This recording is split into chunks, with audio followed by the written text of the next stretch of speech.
What do you need to know about my backstory? This gun in my hand.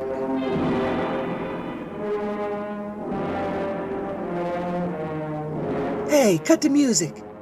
You played the wrong opening theme. Try this one. Guns, guns, guns, guns, guns, guns, guns, guns. Guns, guns, guns, guns and ice cream. Guns, guns, guns and ice cream. Guns, guns and ice cream. Guns and ice cream. Ice cream, guns, guns. It's me, Billy Narrator, boy detective. My dad won't let me work out of the garage where you might expect a boy detective to set up his office. What I do is I push a garbage can to the end of the alley and use that as a desk. Then I get an empty orange crate to sit on. You'd be surprised how many jobs a kid can get sitting behind a garbage can with his name on it. This one day I want to talk about, I was thinking about how to spend the 2 bits I'd earned from my next job.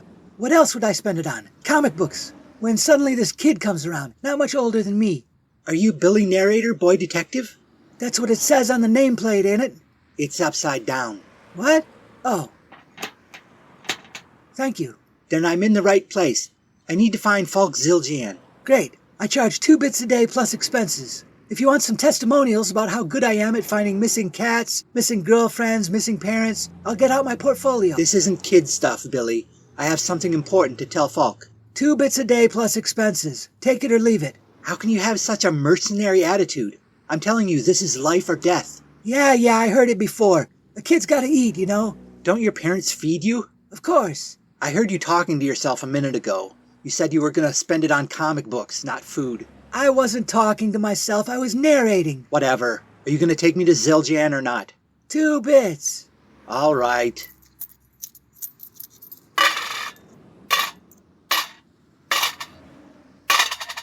Now what do you need Zildjian for? That's my business. I paid you to do a job. You don't need to know what for. I got my own personal code. I don't want to lead somebody to Falk if it's going to get him killed.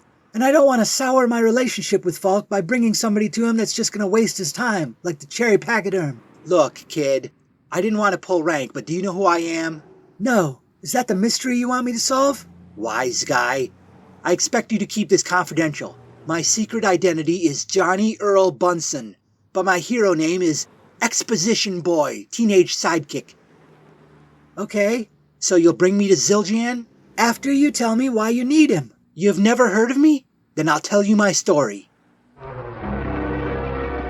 Many years ago, 13 years to be exact, on a sweltering hot November evening in rural Georgia, I was born.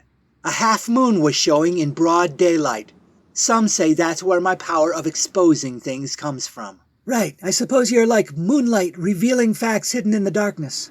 Hey, that's good. Can I use that? How hot could it have been in November? Mama was from Newfoundland. She thought Georgia was sweltering hot all year round. Can we jump ahead a little? I don't need to hear when you first used the potty all by yourself. All right.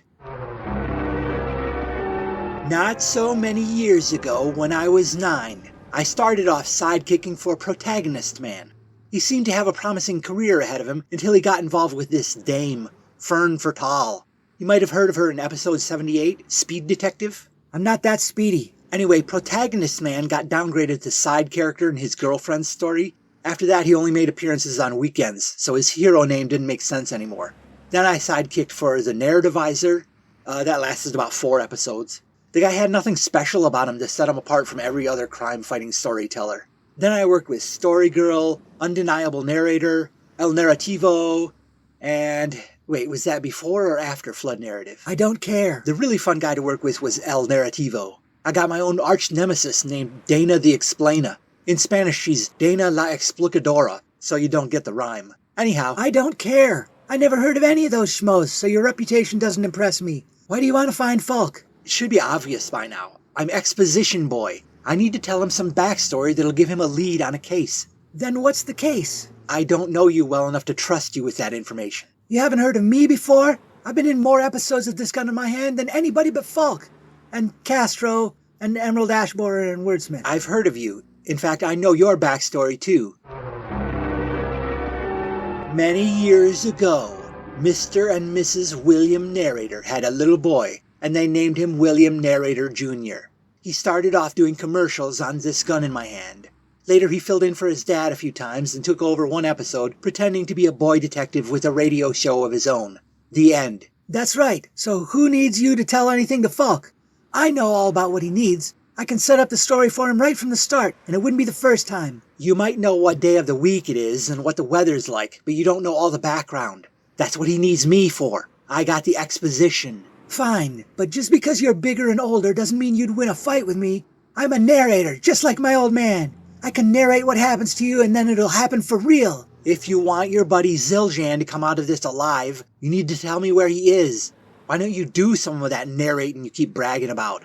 Exposition Boy was leaning out the window of a car saying, "Hey everybody, look at me, look at me." Pow, he was decapitated. They found his head over by the snow cone concession. You need to cool down. Let's pause for a word from tonight's sponsor. Oh no you don't. This is my bread and butter.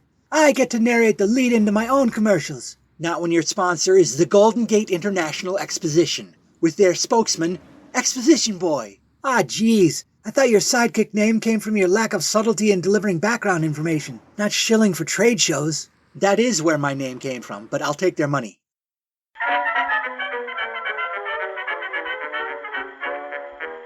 Hurry to San Francisco, friends, for the Golden Gate International Exposition. They've built an artificial island right there in the bay, and they call it Treasure Island. Witness the pageant of the Pacific, a showcase of commodities from all nations bordering the largest ocean on Earth. See totem poles carved right in front of your eyes. Or cheer on your favorite team at the 1939 National Collegiate Athletic Association's basketball tournament. Sure, they're having the World's Fair in New York this year, but who wants to see Queens when you can see the city by the bay? Did you know they even held a contest to name the 40 acres of Midway amusements at the Golden Gate International Exposition, which is why they call it the Gay Way. I'm not making that up. It sounds fun. We now return to Act 2. Hey, not so fast. I gotta say the name of the event again to really pound it into listeners' brains. Fine. That's the Golden Gate International Exposition, happening all year long in San Francisco, the world-famous city by the bay, unless they run out of money and close early. Don't miss it. Are you done? Yeah. We now return to Act 2 of Exposition Boy Teenage Sidekick versus Billy Narrator Jr. Boy Detective. That episode title is a placeholder. We'll come up with something snappier. Anyhow, I finally caved in and agreed to tell Exposition Boy where he could find Falk Zildjian.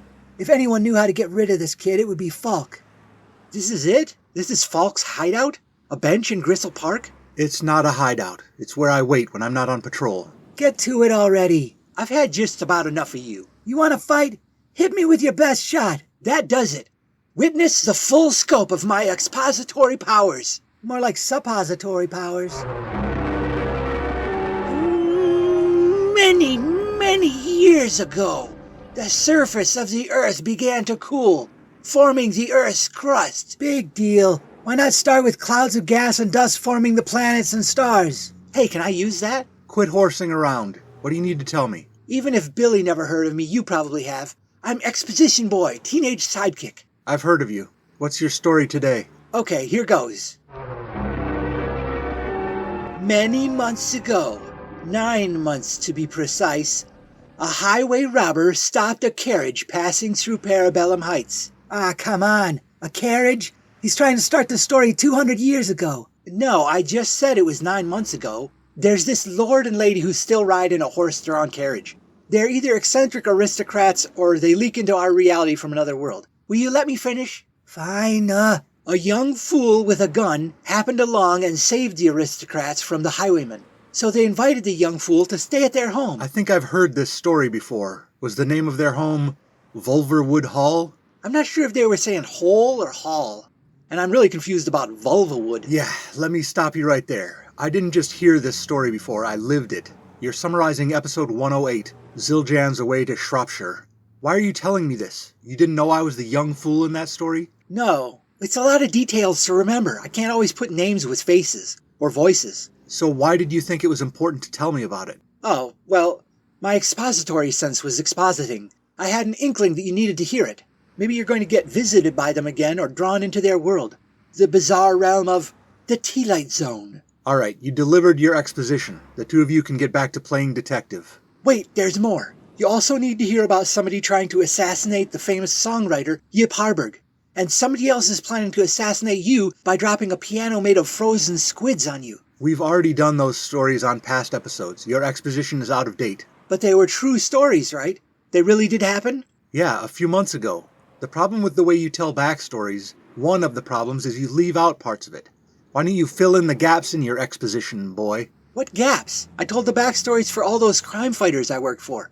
Tried to before Billy kept interrupting. I'm talking about the gap in your own story. Why have you sidekicked for so many different crime fighters in your short career? I don't know. Creative differences. How creative can you be with exposition? Are you making things up? No, I mean, they didn't like my style.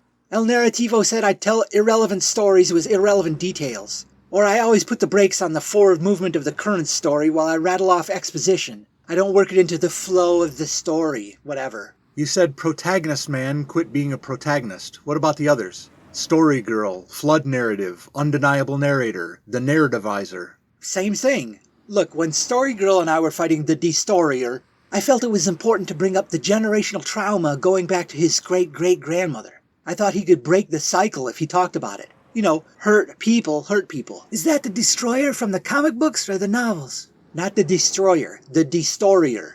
It was a clumsy name. I think he changed it to the Narrative Victimizer. Or am I confusing him with B-Story? That guy would always get you off track talking about subplots until you'd lose the narrative. That's not the story I heard. Well, there are a million stories in the exposed city. I'm not responsible for all of them. I heard they only used you as a sidekick because you'd lull villains almost to sleep with your monotone exposition. Then while the villain fruitlessly tried to shut you up, they were distracted so the hero could bop them. But it only worked a few times for each villain, and it really did put your radio listeners to sleep. That shows what you know. None of the heroes I kicked for were on the radio. We were only in pulp mags. I gotta wrap this up. Gary is supposed to meet me to talk about our next script. If we don't pick a good one, I'll have to do that Falk meets Matt Band story we've been putting off.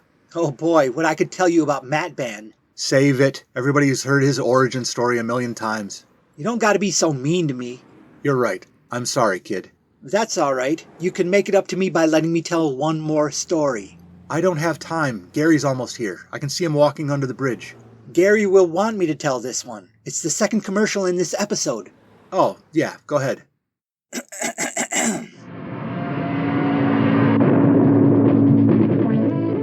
Snake fans, lizard lovers, it's time to get cold-blooded this Sunday at the Alderman Grappelli Velodrome and Event Center for the 3rd annual Parabellum City Reptile Expo. You'll see scales, tails, and plenty of males. Human males, I mean, because not many human females enjoy attending the Parabellum City Reptile Expo, although there are more than you'd think. Learn the latest products and services available to keep your lizards leaping, your turtles tough, and your snakes sanitized. 50 varieties of cages, tanks, aquariums, terrariums, and there's even a visiting biology professor giving a lecture on the order of reptiles known as squamata, thereby earning a modest honorarium. What are the best grasshoppers and rodents to feed your beloved pet reptile? Are there humanoid reptilians among us passing themselves off as humans, replacing world leaders and planning to take control of the earth? Where can you acquire grasshoppers and rodents in numbers necessary to sustain your reptile? Are enough people keeping reptiles as pets that you can make a living selling them grasshoppers and rodents? Absolutely, and we'll show you how. That's the 3rd annual Parabellum City Reptile Expo, this Sunday at the Alderman Grappelli Velodrome and Event Center. Are you sure we should end with center? That was kind of a disappointing word to emphasize with the echo. How about if we end it with reptiles? Where did that come from? You should talk that way all the time. My voice changed. That commercial music was so good it pushed me the rest of the way through puberty.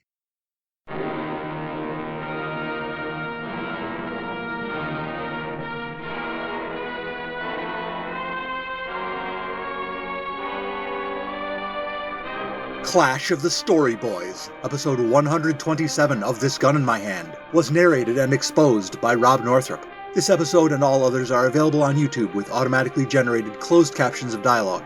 Visit thisguninmyhand.blogspot.com for credits, show notes, archives, and to buy my books, such as Sisyphus Eat Your Heart Out, available in paperback and ebook from Amazon. How do I settle creative differences? With this gun in my hand.